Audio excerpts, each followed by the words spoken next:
Pulse polio కార్యక్రమం విజయవంతం చేయాలని senior medical officer doctor Sheikh Sumaya పిలుపునిచ్చారు.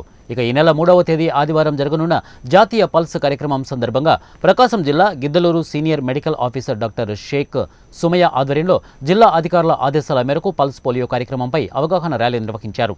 ఈ సందర్భంగా ఆమె మాట్లాడుతూ గిద్దలూరు మండలంలో కూడా ఈ నెల 3 నుంచి 5వ తేదీ వరకు పల్స్ పోలియో కార్యక్రమం నిర్వహిస్తున్నారని, ఆదివారం రోజున జాతీయ పల్స్ పోలియో కార్యక్రమం సందర్భంగా 85 బూతులను 8 మొబైల్ టీంలను ఏర్పాటు చేశామని, జనం ఎక్కువగా సంచరించే రైల్వే స్టేషన్లో, బస్టాండ్లలో, ప్రధాన కూడళ్ల వద్ద కూడా పల్స్ పోలియో కేంద్రాలు ఏర్పాటు చేశామని, తర్వాత 3, 4 తేదీలు ఆశాలు, ఏఎన్ఎంలు మిగిలిన వారికి ఇంటింటికి వెళ్లి పోలియో చుక్కలు అందిస్తారని తెలిపారు. కావున అప్పుడే పుట్టిన బిడ్డ నుంచి 5 సంవత్సరాల లోపు పిల్లలందరికీ ఖచ్చితంగా పల్స్ పోలియో వేయించుకొని పోలియో మహమ్మారి రాకుండా తరిమి కొట్టాలని తల్లిదండ్రులు, ప్రజలు దీనికి సహకరించాలని తెలిపారు.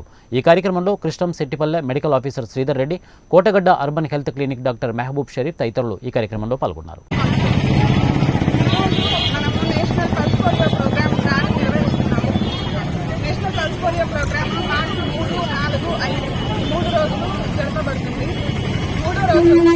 మార్చి సండే పల్స్ పోలియో ఆదివారం. ఈరోజు మన గిద్దలూరు మండలంలో